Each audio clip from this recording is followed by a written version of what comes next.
Candidates for Sabah's 73 state seats will file their nominations tomorrow. Election campaigning for Malaysia's easternmost state officially kicks off this weekend. And analysts say the election's results, due some 2 weeks from now, would impact internal dynamics in both the opposition and government pacts. CNA's Melissa Goh is standing by with the latest. Mel, so campaigning is still going ahead despite this resurgence of COVID-19 infections?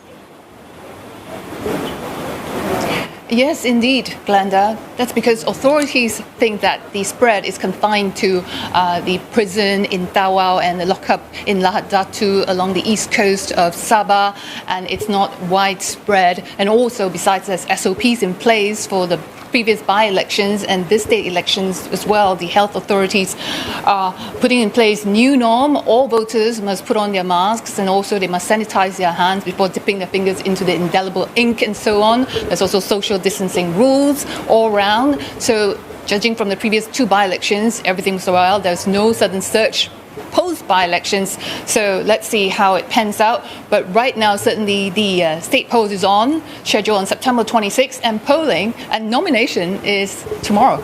Glenda? Mel, Sabah's elections have been widely regarded, as a crucial battleground.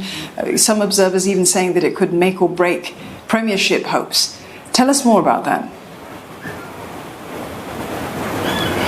Well, that came from because former Prime Minister Dr. Mahathir Mohamad has nominated the incumbent Chief Minister of Sabah, Shafie Apdal, as the potential Prime Minister candidate if the opposition were to win in the next general election that can be held anytime, really. So that's why the stakes so high in this state election in Sabah. All eyes on how Shafie Apdal is going to fare. Now, I'm now here at the family home of Shafie Apdal himself, the incumbent Chief Minister. Now, Shafie, you've been the MP here in Semporna for 25 years and everyone knows you. How do you feel? Are you ready? Nomination is just 12 hours away. Well, actually, I could not have advised the governor to dissolve the assembly if we are not ready for it. So I'm quite sure, I think, we have laid out our preparations for the last how many weeks to ensure that we have a better kind of preparations for these incoming elections, to ensure that we can win these elections, not only for the state, for Party Warisan and our members as well, our colleagues, but also for the Sabah people. I think it is indeed very crucial for us to face these elections, to ensure that change must be done in this part of the world where people tend to sort of like a different kind of culture, where they can entice people by giving handouts and all sort of inducement, and they jump from one party to another. So I think it is indeed people have been calling it for general elections so that they can teach those so-called people jumping from one party to another party. What sort of outcome do you hope to see from the state election? Well, I do hope that there will be a bold move coming from the people in Sabah to ensure that not only try to teach those people and parties where they practices all these sort of undemocratic values of getting government through a back door. So I think it is indeed very important for us to have these general elections and also to getting a good number. So I think it's not only for us to ensure that we can inculcate good values, but also to ensure that the democratic process must be adhered to in this country. I think it is quite clear message. I do hope that if there is a big slide of vote into our part of grouping, so I think that will be an indicator, not only for Sabah, for as well the rest of the country.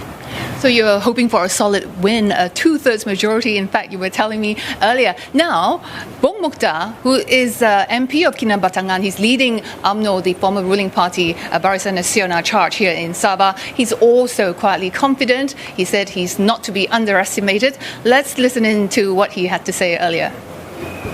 It's not impossible we can defeat them on this Sabah election. UMNO is be in the government for almost 25 years in Sabah. It's a time to change. Of course, we are always underdog, but don't underestimate us. We also can bite. Now, 1.12 million voters in Sabah is going to cast their ballots on September 26. What are some of the key issues uppermost in your mind? Well, I think one of the main issues that has been in their minds, particularly the Sabahan, is the rights. M63, I think this is quite close where they need to realize it. For the last how many years since we got our independence, the formation of Malaysia, I think somehow some of the agreement, understanding with all the forefathers, Tunku Rahman, the late to Mustafa, Tunku Stephen, they were in one kind of understanding among each other and have laid out an agreement, and it was witnessed by United Kingdom, and I think somehow it has faded away along the way for the last how many years.